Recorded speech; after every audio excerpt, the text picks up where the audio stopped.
After my husband demanded a DNA test in the delivery room, I uncovered lies and betrayal. But this fight is far from over. Though it's nothing compared to the words that just left my husband's mouth, the agony slices over me like a serrated razor. Still gathering my breath, sweat-soaked and shaking, Adam approaches with his expensive suit flawlessly pressed. Despite the 12 hours we have spent in this delivery room, I would like a DNA test, he states, like he is ordering coffee. His voice is flat and emotionless, not challenging the paternity of our newborn daughter. Her hand still caressing our infant. The nurse freezes. My child. The space seems to get smaller, and the beeping monitors feel overly loud and invasive. From his charts, Dr. Collins glances up with a worn-out face, wrinkling with concern. Adam, what are you talking about? My voice seems alien, far off, as though it belongs to someone else. He is not here for me, rather. He calculates coldly at our daughter. 7 pounds, 4 ounces of perfection. You heard me, McKenna. I want evidence she is mine. The charge hovers in the atmosphere like poison gas. 12 years of marriage cut down to this instant. I want to shout, toss something, make him feel even a little of the suffering shooting across my chest. I smile instead.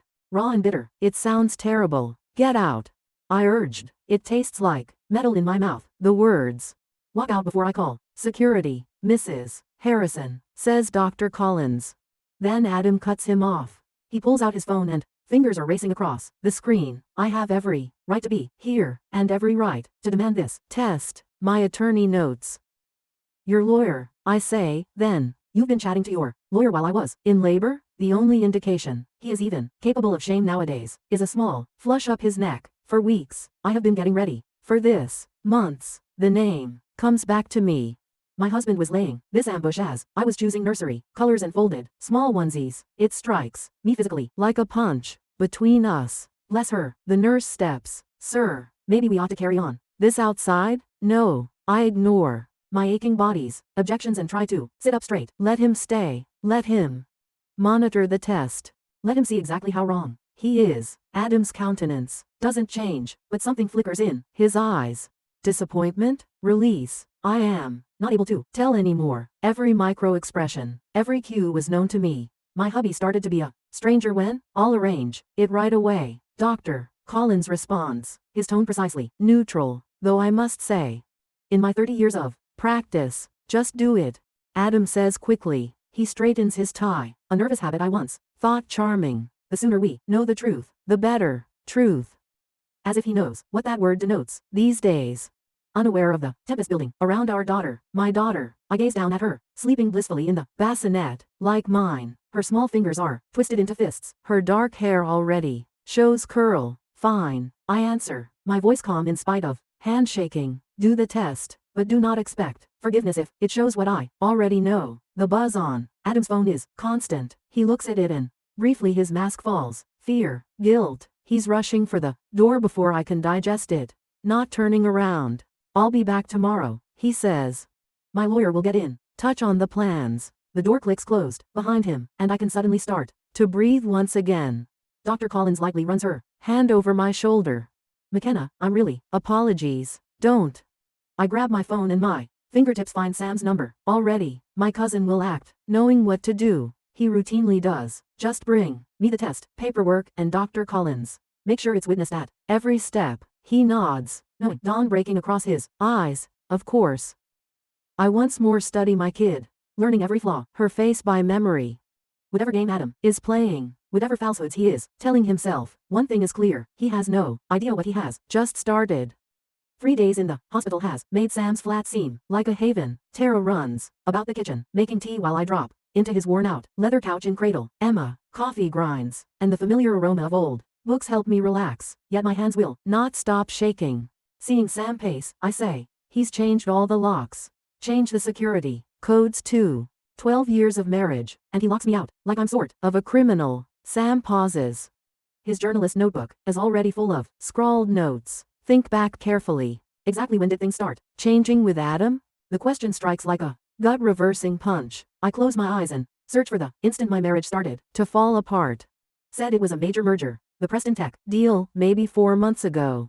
He started working late and missed doctor's appointments. Tara puts down a mug of chamomile tea, looking disturbed. That closed months back. I search sharply. How can you find that out? Tara says. Because my sister works in their PR department. Glancing at Sam, the deal fell through in March. When Adam began returning home with designer new suits. When the enigmatic corporate travel started. When he completely stopped caressing me. Sam taps his pen against the and says, here's what doesn't add up. Why wait until the infant is born to demand a DNA test? Why not do it during pregnancy? Tara whispers softly, because he needed a scene. He wanted witnesses, like freezing water. The insight comes to me. He is laying evidence against me. Emma stirs in my arms. I automatically change her blanket. Her small face is so calm and trusting, exactly like I used to be. There's something else. Sam replies, pausing. I gave some calls. Adam's been meeting divorce lawyers since January. January? My stomach drops. When I first told him I was pregnant, when he hugged and said everything was perfect, I caught myself glancing down at Emma. That son of a. Why go with the pregnancy if he was planning this all along? Because of the Harrison family trust. Tara explains. Your father-in-law's will had requirements, didn't it? The bits begin to line up.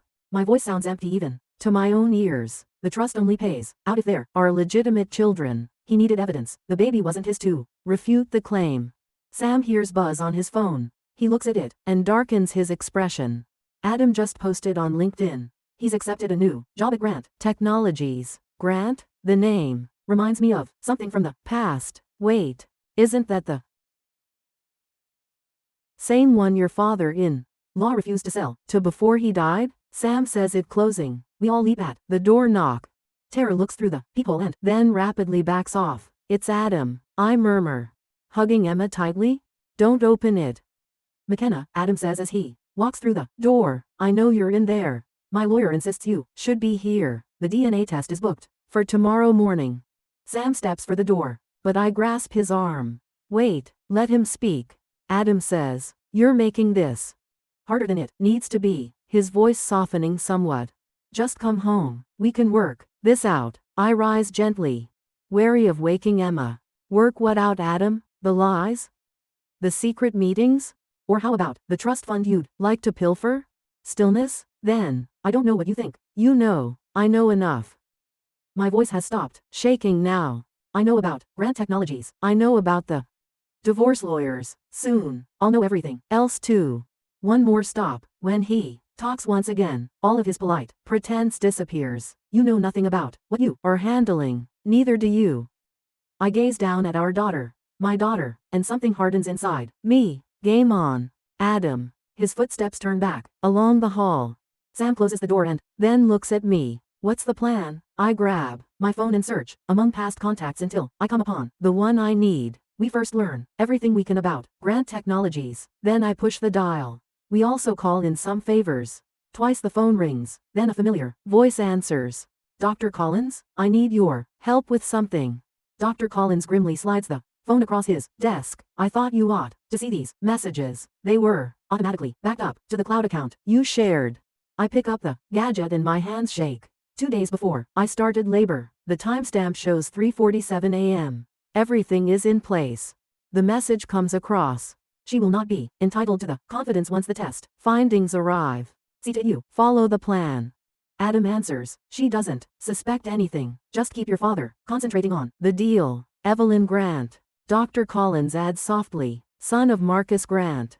My tongue finds the name to taste harsh. The man, last year trying to make my father-in-law sell his company. Sam slants forward, his journalistic instincts alert.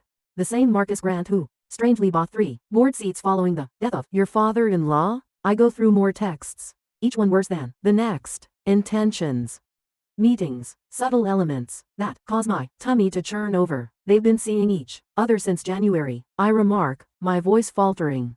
I told him about the baby the same month. The timings, not coincidental. Sam explains. Grant Technologies declared their hostile takeover bid last week. With Adam's help, they will have controlling interest in Harrison Industries, unless there is a legitimate heir. The parts fit one another. That's why he needs the DNA test to show Emma isn't his.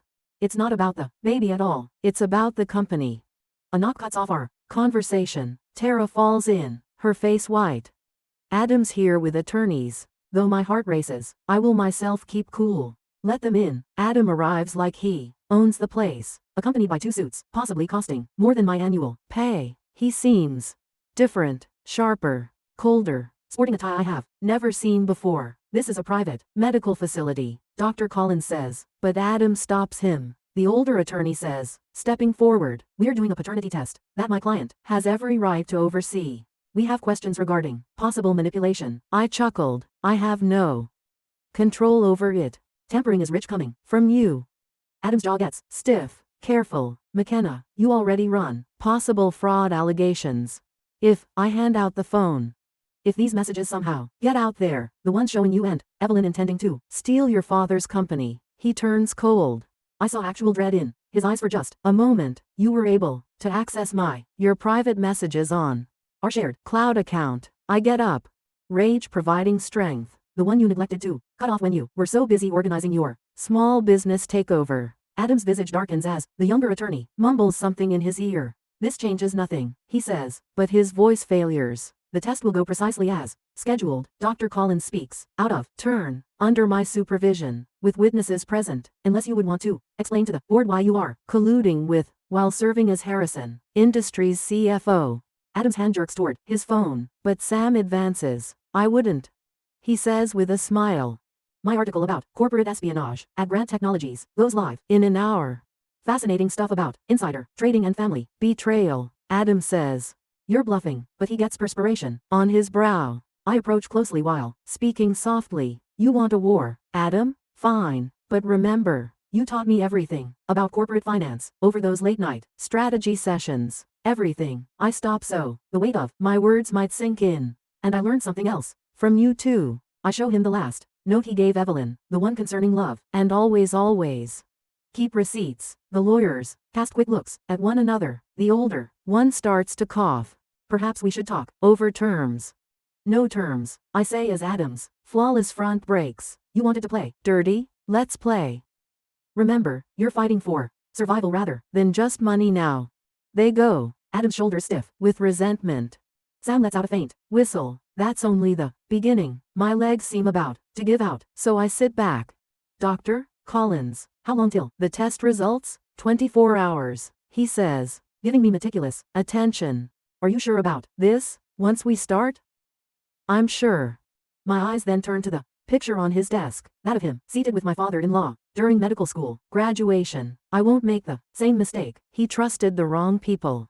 Sam squeezes my shoulder. What's next? I get out my phone and browse to a number I never would have considered using. Next, we talk to Evelyn Grant. It's time she learned what kind of man she really is dealing with.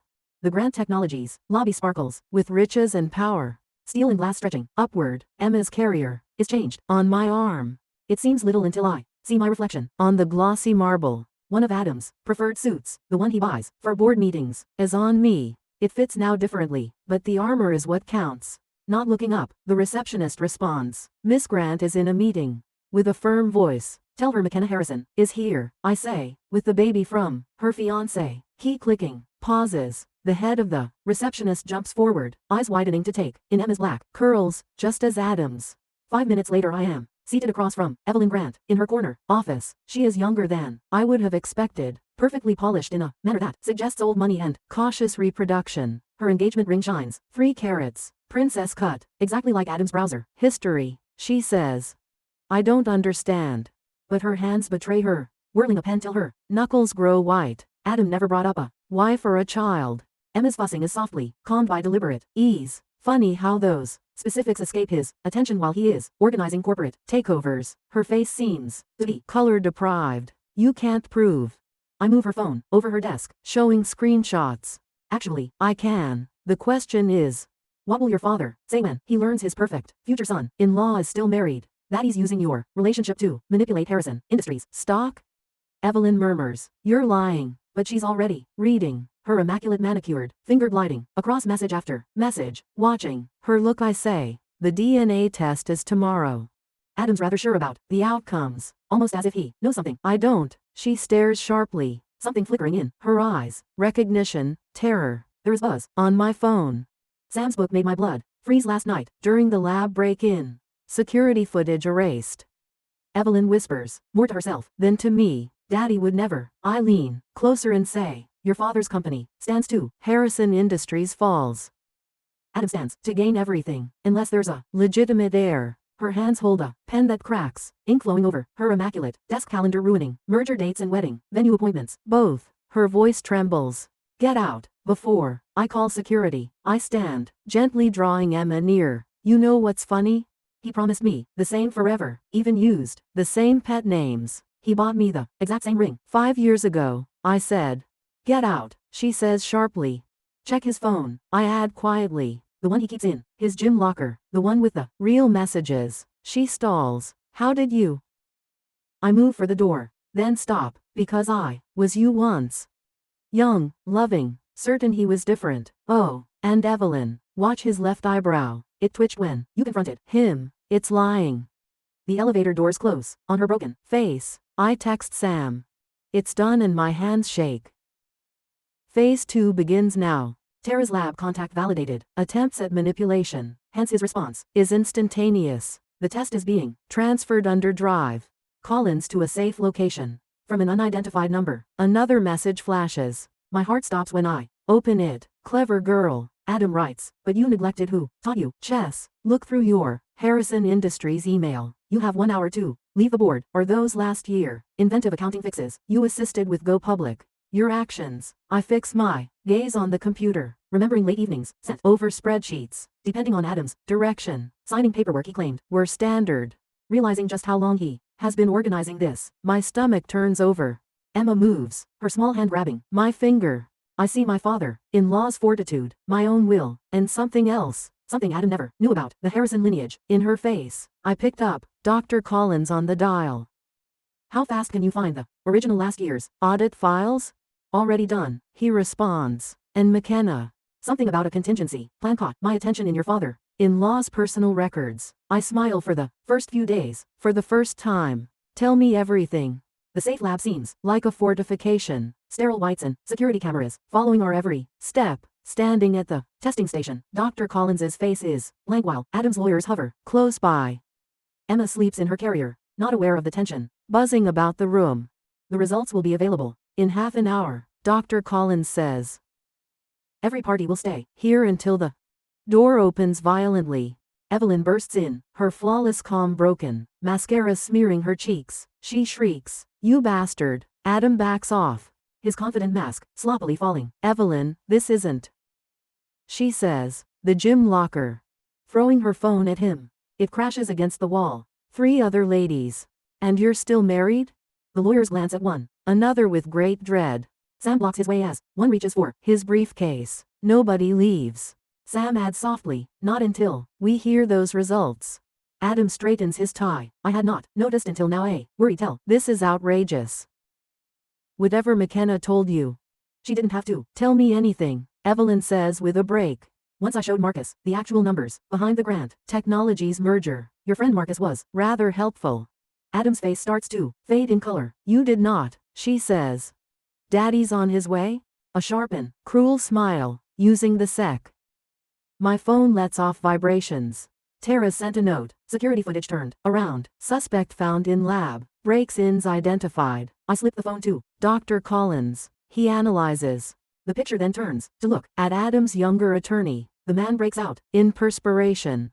Interesting, Dr. Collins remarks, his tone frigid. Indeed, quite fascinating. Adam's eyes darted among us. Computing, I understand. That look, the one he gets right, before giving up a piece to save his game. The accounting irregularities, Adam says.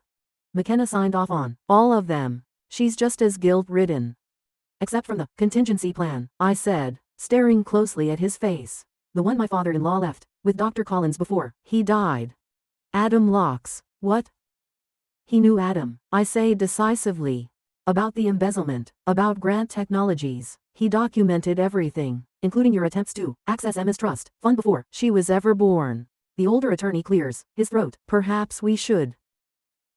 Mr. Harrison says. Shut up, Adam says. His calm breaking totally. He circles on me, fists closed. You're bluffing. My father trusted me, Dr. Collins replies, understated ly, not only as his doctor, but also as executor of his estate, including the real will. The gadget lets out a buzz. ready for test findings. Dr. Collins says. Adam loons toward the printout, but Sam catches him. Sam reports, it's over. The SEC has everything. The bogus DNA test orders, the embezzlement records, even your deals with Marcus. Steps echo in the hall. Strong, deliberate. Adam ducks away from the door. He tries McKenna, his voice softening to that familiar manipulative tone. We can still correct this for Emma's benefit. The words, searing like acid. I say, don't you dare. Don't you dare negotiate using our daughter as a chip. The door swings open. Marcus Grant comes first, then two SEC officials. Tara is behind them documenting everything with her phone. Adam Harrison, one agent says, you're under investigation for securities fraud. The next action plays slow motion. Adam runs toward the exit for emergencies. Moving to block him is the younger attorney. Sam yells something related to treachery. Emma sleeps soundly through it all, not realizing her world is moving on its axis. Holding out the test findings, Dr. Collins taps my arm. Ask. Do you want to know? I fix my gaze on the paper. Going back over all the evenings I questioned whether Adam's claims were accurate. Should I somehow have failed as a mother or a wife? No. I say at last as I watch the SEC officials shackle my spouse. The results don't matter anymore. She's my daughter. That's all I need to know. Marcus Grant moves in, his expression solemn. Mrs. Harrison, tomorrow we will need your testimony. I cut him off and gathered Emma right here. I'm driving my daughter home right now. I hear Adam yelling my name as we head off. Desperate now, at last realizing what he is losing. I forward only. I never turn around. There are few games not worth playing. Some successes result by walking away rather than getting even. Lawyers, testimony, and conflicts for control of Harrison Industries will be here tomorrow. Still, tonight I have all I need in my arms. The boardroom of Harrison Industries seems colder than it was years ago. Perhaps it's the empty seats. Half the board left, following the public disclosure of the SEC inquiry. Perhaps it's the way Sam avoids meeting my gaze or the way Drive Collins constantly checks his watch. Marcus Grant says, distributing records over the polished table. The evidence is conclusive. Before they got to the lab, the DNA test findings were changed. Adam's new attorney breaks off. My client maintains that Mrs. Harrison was complicit in the financial irregularities. I say, the signatures on these documents were forged, but even to me my voice sounds empty. I never, can you prove it? The attorney pulls more papers forward, because these trading records show differently. Your personal account received substantial transfers during the period in question. Shaking hands, I identify the account numbers. Our shared account, the one Adam insisted I cease tracking since he had it handled. Sam lets out a sudden stop. This is ridiculous. McKenna was on maternity leave when she approved these transactions. The attorney had a shark-like smile. The timestamps say differently. Dr. Collins starts to clear his throat. The contingency plan has been compromised. Marcus Grant says with stones. Someone accessed Richard Harrison's private files last night. Everything's gone. The room turns around. I hold the edge of the table and see the ground move beneath me. That's impossible. The security protocols were bypassed using your credentials. The attorney strikes nearly sympathetic notes, along with some quite fascinating emails about offshore accounts. There is buzz on my phone. Tara is forwarding emergency updates. The company's stock is in free decline. Stories of fraud at various levels of industries are running in news sources. There is a lot of conjecture on the DNA test crisis on social media. I can explain, but Adam's attorney raises a hand. Save it for the SEC hearing. He stands correcting his paperwork. Considering the circumstances, the board has called for an emergency vote of no confidence in the meantime. You can't. I mumble, the word sloshy on my neck. This company was the work of life for my father-in-law. He trusted me. To trust Adam? The voice makes me shudder. Adam stands at the doorway, perfect even with his house arrest ankle monitor. Like I trusted you not to go behind my back to Evelyn. Don't you dare, he says. The board needs stability. Casually dismissing me, someone with clean hands to weather this storm. Fortunately, my agreement with the SEC includes full cooperation in exchange for a reduced sentence. The corrupted files, the falsified signatures, the painstakingly created paper trail pointing directly to me click together. I say, you're going to pin everything on me. The flavor of the revelation is like ashes. The scam, the cover-up, all of it. I advised Evelyn about the twitch of his left eyebrow. You did this to yourself, McKenna. If you'd only have gone along. played along. I stand fast as my chair falls down. While you stole my daughter's inheritance. While you destroyed everything Richard built. His smile darkens to become harsh. About that, the original DNA test results were rather interesting. The room is quiet. Sam goes, approaching Adam, but security guards stand in between. You're lying. I whisper, but uncertainty poisons me. All those late evenings spent at the office, the unexplained business visits, his avoidance of talking about nursery colors or baby names. Am I, he says, pulling out his phone to show me a test result I have never seen. Want to explain these genetic markers? As Dr. Collins begins to talk, Adam's attorney cuts him off. My client is ready to file for full custody. The court tends to frown on fraud and embezzlement when determining fitness for parenthood. The globe shrinks to a point. Emma's face comes to me. Her black locks and small fingers. She cries at midnight and laughs early in the morning. Her weight in my arms makes all the difference since this dream started. Just that has seemed real.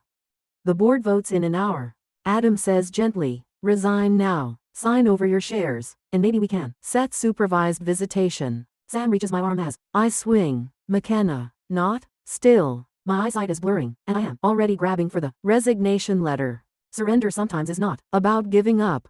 Sometimes it's about grabbing time to figure out new means of fighting. At midnight, the Dr. Collins' office seems strange. Shadows slink across his father's medical degrees, and the constant buzz of backup generators covers our footsteps. Sam watches Tara work her magic on the computer from the door. Found it, she says softly. The original server backup. Adam's people missed it during the purge. My palms tremble as I slide the flash drive Richard Harrison handed me years ago. His insurance coverage I never would have considered necessary. Where long? Tara exclaims. 10 minutes. To decode. Her fingers speeding over the keyboard. If the passwords of your father-in-law still work, the door collapses open. Adam is standing there, 2 security officers at his side, his ankle monitor flashing accusingly into the night. I knew you'd try something desperate. He walks inside, tightening his cuffs, but breaking and entering? That will look awful in the custody hearing. Sam runs between us. How did you come across? Adam's smile does not reach his eyes. Everyone has a price. Dr. Collins isn't as committed as you assumed. Like Evelyn's price? The words taste harsh. Or was she only another stepping stone? His coolness breaks for just a moment. You have no idea what is at stake. Tara whispers. 7 minutes. Behind me. Adam's eyes close.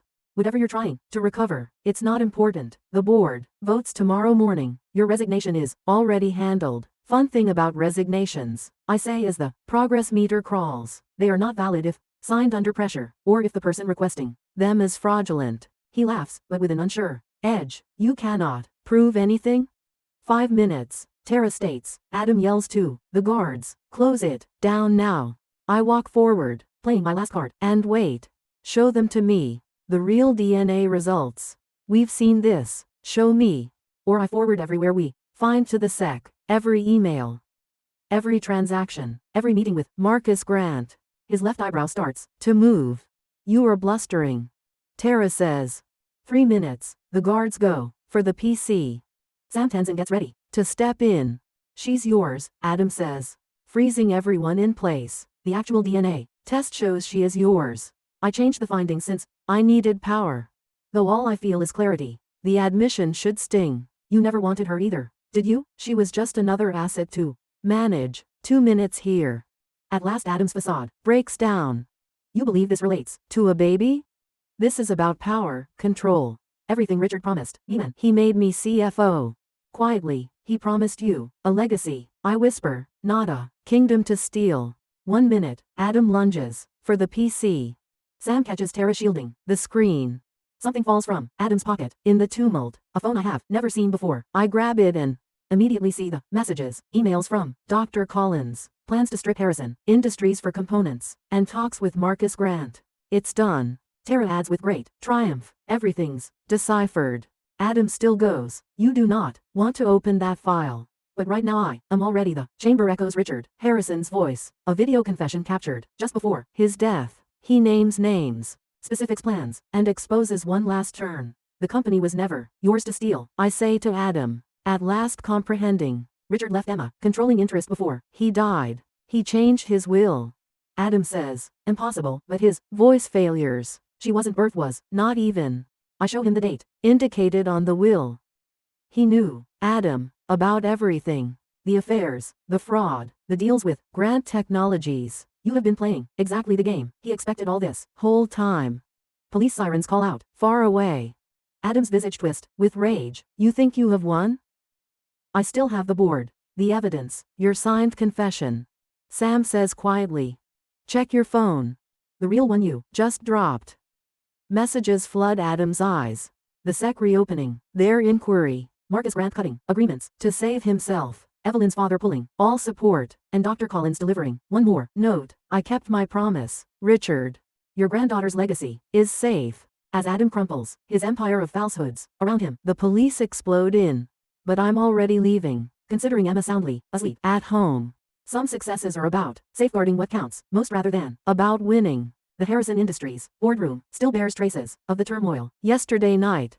Police tape crosses the entryway, and evidence marks the meeting table where Adam's empire collapsed. At last, I get a leather portfolio from Dr. Collins.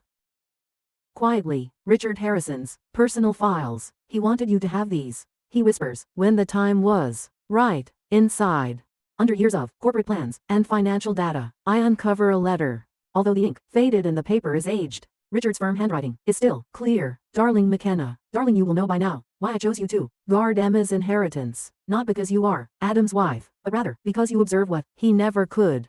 Legacy is not quantified in stock values or merger proposals. It is developed in moments of choice and indecisions to, rather than destroy. Emma rocks around in her carrier. I change her blanket and catch a look of my reflection in the dark windows. I look different somehow, stronger, maybe, or simply more certain. Sam shows up at the gateway. Evelyn Grant is here. The SEC wants to go over the video testimony once more. When Evelyn walks in, I get enraged. Her eyes just show weariness. The board approved the dissolution of the merger, she says. Daddy stepping down. The scandal, she says, trailing off, twisting her now ringless fingers. I never wanted this, I say to her. Indeed, mostly.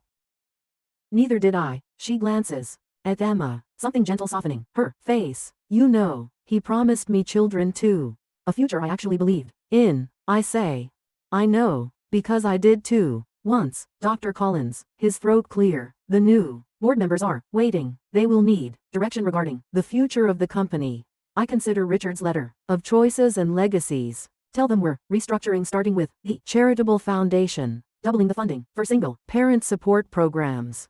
Tara, already writing the press release, beams from her desk by the computer. We turn to see activity outside. I watch Adam being escorted out by federal officials through the glass walls, his beautiful suit crumpled and his mask of broken at last. He draws me in and starts talking. I ran away. There are certain talks not worth having. There's something else. Dr. Collins continues, drawing yet another envelope. Your father in law left specific instructions about Emma's trust. It's not just money. It's a challenge.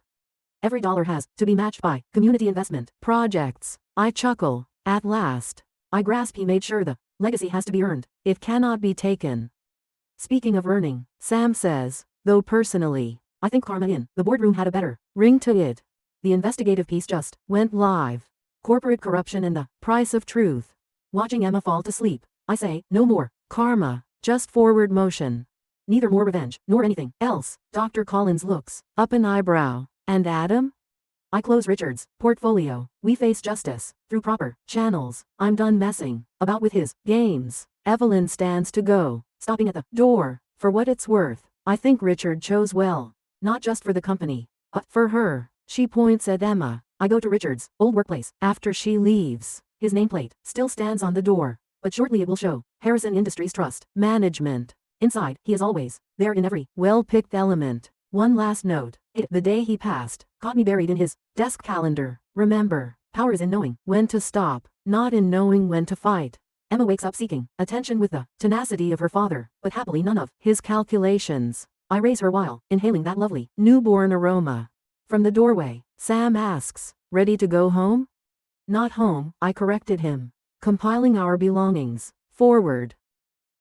Outside, reporters probe scandal and atonement with inquiries. Tomorrow we bring lawyers, restructuring ideas, and 1,000 choices concerning Emma's future. But right now, in this calm victory moment, I realize Richard knew all along.